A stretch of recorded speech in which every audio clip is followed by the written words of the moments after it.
امام ابو حنیفہ رحمۃ اللہ علیہ آپ نے بہت نام سنا ہوگا، ہزاروں سلام ہوں ان پر، بہت بڑے محسن امت کے۔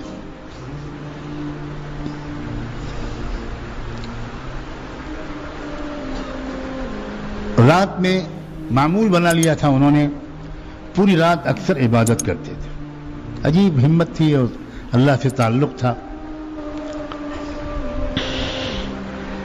اپنے مکان کی چھت پر اکیلے لمبی نمازیں پڑھتے تھے، رو رو کے تلاوت کرتے تھے اور اللہ سے اپنا تعلق بڑھاتے تھے۔ ان کے مکان کی سے ملا ہوا مکان ایک ایسے شخص کا تھا جو بیچارہ غریب آدمی تھا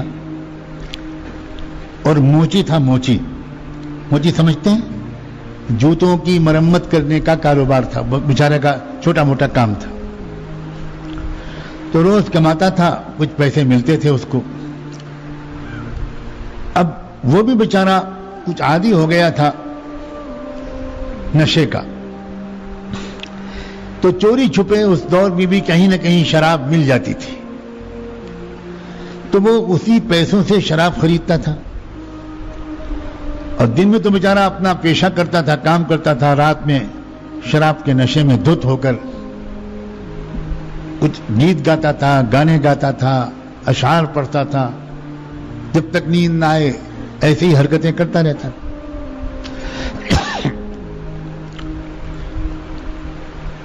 امام صاحب نے بالکل پڑوس میں ہونے کے باوجود کبھی نہیں ٹوکا۔ ایک دن ایسا ہوا کہ بالکل آواز نہیں آئی اور رات بھر سناٹا رہا، تو امام صاحب کو فکر ہوئی کہ میرا پڑوسی ہے، کیا بات ہے آج کوئی بیمار تو نہیں پڑ گیا؟ اس شرابی پڑوسی کے گھر گئے پوری امت مسلمہ کے سب سے بڑے عالم، سب سے بڑے اللہ والے امام اعظم اس گھر کے دروازے پر گئے، دروازے پر دستک دی، اندر سے کوئی نکلے لوگ، امام صاحب کو دیکھ کر حیران رہ گئے، ارے آپ فرمائیے کیا بات؟ تو ان کا بھائی وہ آج اس شخص کی کوئی آواز نہیں آئی پوری رات، تو میں ذرا فکر مند ہوا کچھ بیمار تو نہیں ہو گیا، کوئی اور میری خدمت، میرے لائق کوئی خدمت ہو تو بتاؤ۔ تو گھر والوں نے کہا کہ امام صاحب اب انشاءاللہ اس کی آواز نہیں آئے گی، آپ بھی بہت پریشان ہو لیے اور ہم بھی پریشان ہوتے تھے، اب نہیں آئی۔ کیوں، کیا ہوا؟ انہوں نے کہا ہم لوگ اس سے بہت تنگ آ چکے تھے، نہ خود سوتا تھا نہ ہمیں سونے دیتا تھا، ہم نے آج اس کی رپورٹ لکھائی تھی، سرکاری پولیس آئی اور اس کو گرفتار کر کے لے گئی، اب وہ جیل میں رہے گا۔ اس زمانے کی جیلوں میں اصلاح کی محنت ہوتی تھی، آتے تھے لوگ جرائم کر کے، نکلتے تھے لوگ نیک بن کے، تو اب وہ جیل میں رہے گا، انشاءاللہ وہاں سے سدھر کے آئے گا۔ امام صاحب کچھ نہیں بولے، خاموش ہو گئے، واپس چلے گئے۔ اگلا دن گزرا، امام صاحب کی اپنی علمی مشغولیات، پھر رات آئی۔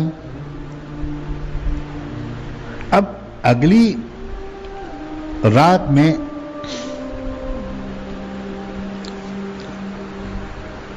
جب دن آیا، نہیں دن ہی میں، پہلی رات گزرنے کے بعد دن میں امام صاحب چپ چاپ شہر کے حاکم کے پاس گئے، جیسے ضلع کا کلیکٹر ہوتا ہے اس کے پاس گئے۔ اس نے دور سے امام صاحب کو آتے ہوئے دیکھا تو بہت حیران ہوا، توڑ کے اس نے استقبال کیا، شکایت کی کہ امام صاحب آپ خود کیوں تشریف لائے؟ آپ مجھے اشارہ کر دیتے میں آ جاتا، کسی سے کہلوا دیتا، سر کے بل حاضر ہوتا۔ وہ کلیکٹر جانتا تھا کہ یہ وہ بندہ ہے کہ جو پورے عالم اسلام کے خلیفہ کے پاس بھی نہیں جاتا، خلیفہ ہی ان کے پاس آتے ہیں، یہ میرے پاس آپ کیوں تشریف لائے؟ تو امام صاحب نے کہا کہ دیکھو جس کا کام ہوتا ہے اسی کو جانا چاہیے۔ تو وہ اور حیران ہوا کہ آپ کا کام اور مجھ سے، حکم فرمائیے، بتائیے کیا کام ہے، میں حیران ہوں۔ تو اس نے امام صاحب نے کہا کہ بھئی ایک میرا پڑوسی ہے، یہ حلیہ ہے، یہ نام ہے، مجھے پتہ چلا ہے کہ آپ نے اس کو گرفتار کروایا ہے، جیل میں بھیجا ہے۔ تو اس نے تحقیق کروا کے اپنے سے کہا کہ ہاں بالکل صحیح ہے، وہ گرفتار ہوا رات اور جیل میں ہے۔ تو امام صاحب نے کہا کہ کیا آپ میری ضمانت پر اس کو چھوڑ سکتے ہیں؟ تو اس شخص نے کہا کہ امام صاحب آپ کو شاید پتہ نہیں ہے، وہ بہت شرابی کبابی آدمی ہے، گھر والے پریشان ہیں۔ تو امام صاحب نے کہا مجھے سب معلوم ہے، پھر بھی آپ میری ضمانت پر اس کو چھوڑ دیں تو بڑی عنایت ہو۔ تو اس کلیکٹر نے کہا کہ امام صاحب آپ کیسی بات فرما رہے ہیں، آپ کا ہر جملہ حکم ہے، آپ کا فتویٰ ملک کا قانون ہوتا ہے، تو مجھے کیا اشکال ہے، آپ تشریف لے چاہیے گھر، میں بھیجتا ہوں اس کو۔ امام صاحب نے کہا کہ نہیں، میں انتظار کر رہا ہوں، میں اس کو اپنے ساتھ لے کے جاؤں۔ بیٹھ گئے امام صاحب، اس نے بلوایا اس کو اور وہ آ گیا۔ وہ دیکھ کے شرمندہ ہو گیا، سر جھک گیا، وہ سمجھا کہ پتہ نہیں امام صاحب میری کیا شکایت کرنے آئے ہیں، کیا معاملہ ہے۔ حاکم نے کہا کہ جاؤ، تم کو رہا کیا جاتا ہے۔ امام صاحب اٹھے اور اس کو ساتھ لے کے چل دیے۔ پورے راستے ایک جملے کی نصیحت امام صاحب نے کی ہو ایسا کوئی ثبوت نہیں ملتا، کچھ نہیں کہا، خاموش اس کو لے کر اس کو اس کے گھر پہنچایا، اپنے گھر میں داخل ہو گئے۔ پھر دن کا بقیہ حصہ گزرا، پھر رات آئی، اگلی رات میں پھر سناٹا، پھر کوئی آواز نہیں۔ امام صاحب تو انتظار کر رہے تھے کہ پھر آج شور مچے گا۔ تو جب دوسری رات میں پھر سناٹا رہا تو امام صاحب اگلی صبح کو پھر پہنچے اس کے گھر۔ آج جو دستک دی اور اندر سے لوگ نکلے تو امام صاحب نے دیکھا کہ دروازہ کھلا ہوا ہے، باقی لوگ تو سو رہے ہیں، لیکن وہ خدا کا بندہ جا نماز پر کھڑا ہوا رو رہا ہے۔ امام صاحب انتظار میں رہے، اس نے سلام پھیرا، دوڑ کے آیا۔ امام صاحب نے کہا میں تمہاری خیریت پوچھنے آیا ہوں، آج بھی کوئی آواز نہیں آئی، مجھے ڈر لگا کہ تمہارے گھر والوں نے تمہارے ساتھ کوئی برا سلوک پھر تو نہیں کر دیا۔ تو اس نے کہا امام صاحب اللہ اکبر و کبیرہ، پوری امت کے امام اعظم کی محبت کے نشے کے بعد اب مجھ کمینے کو شراب کے نشے کی کوئی ضرورت نہیں۔ آپ نے اپنی محبت کا جو نشہ مجھے پلایا ہے، جس عزت سے آپ نے مجھ جیسے گنہگار کی فکر کی ہے، میں اب تک نشہ کیوں پیتا تھا، میں شراب کیوں پیتا تھا؟ صرف اس لیے کہ میں اس شہر کا انتہائی غریب اور حقیر سمجھا جانے والا انسان تھا، ہر ایک مجھے ذلیل سمجھتا تھا، اور میں اپنی ذلت کے غم کا بوجھ ہلکا کرنے کے لیے رات میں شراب پیتا تھا۔ اب کہاں میں ذلیل، کیا مجھ سے بڑھ کر بھی پورے عالم اسلام میں کوئی عزت والا شخص ہے؟ اب مجھے شراب کی کیا ضرورت ہے؟ لوگوں، یہ ہے دین کی محنت، یہ ہے اکرام مسلم، یہ ہے دینداری، یہ ہے اخلاق جس کے ذریعے سے امت جڑتی تھی۔ اصل مصیبت آج ان لوگوں کی خرابی نہیں ہے جن کو ہم دنیا دار سمجھتے ہیں، آج کی اصل مصیبت جو ہے وہ ہم جھوٹے اور کھوٹے دینداروں کی جھوٹی دینداری ہے، یہ ہے اصل مسئلہ۔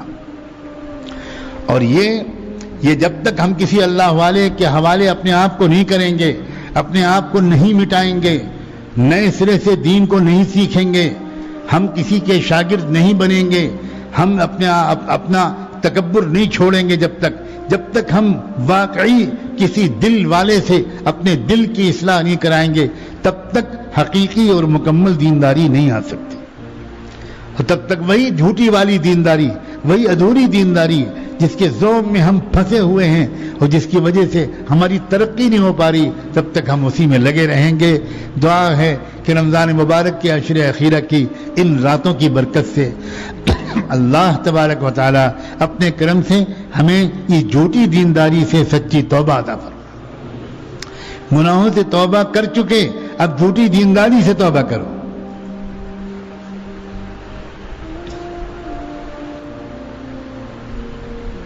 صورت شکل بنا لیتے ہیں ہم بڑے بزرگوں کی، اور اللہ جانے اندر کیا ہوتا ہے۔ یہ بڑی خطرناک بات ہے، یہ بڑی خطرناک بات ہے۔ لوگوں، میں تمہارا دل دکھانا نہیں چاہتا، ہو سکتا ہے کہ سب سے بڑا مجرم میں خود ہوں۔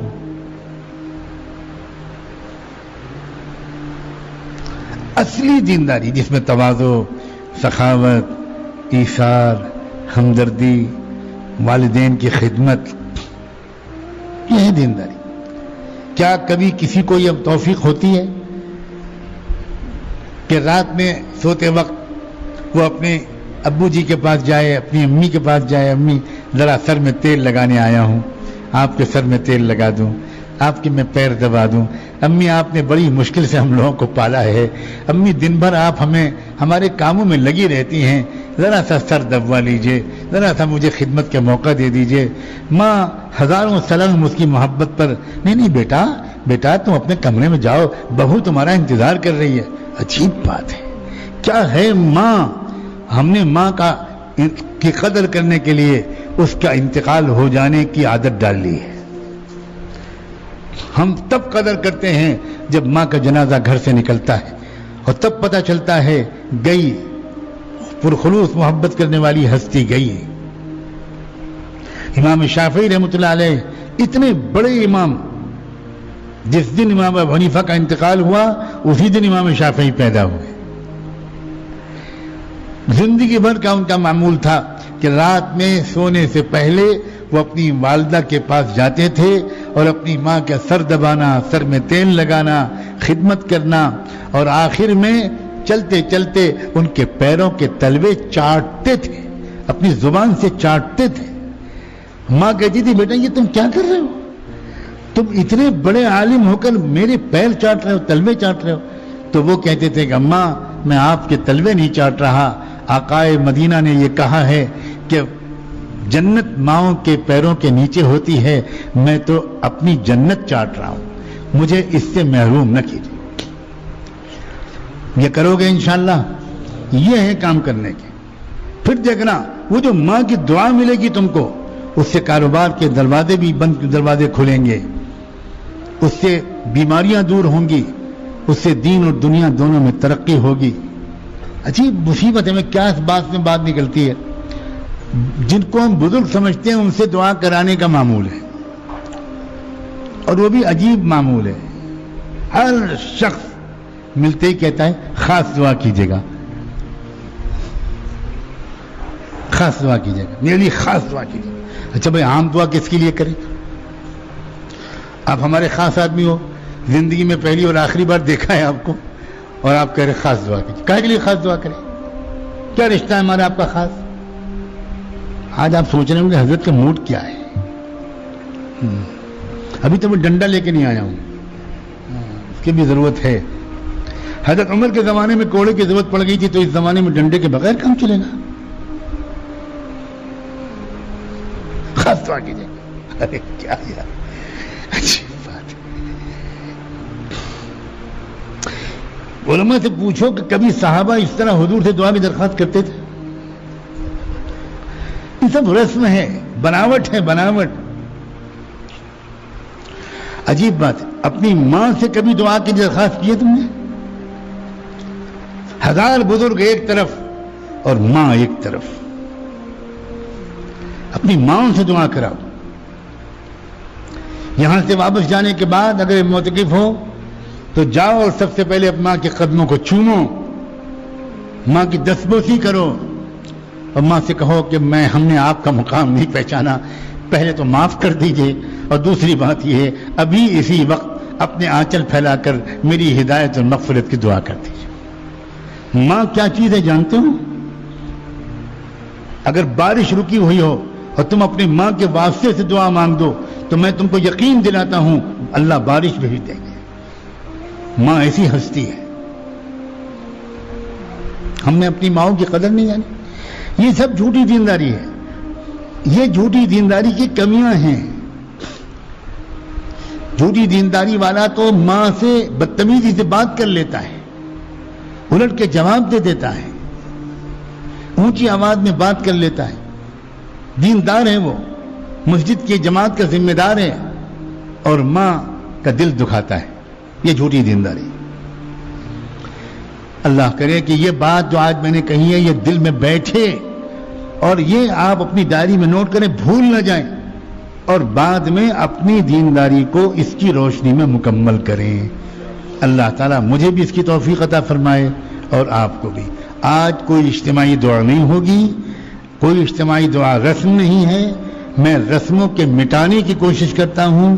آج اجتماعی دعا جمعے میں ہو چکی, دعا مجلس کی پڑھ لیجئے اور اٹھ جائیے, اور پھر انفرادی اعمال کچھ کرنے ہو کریے. سبحان اللہ و بحمدہ, سبحانک اللہم و بحمدک, نشہد ان لا الہ الا انت, نستغفرک و نتوب الیک.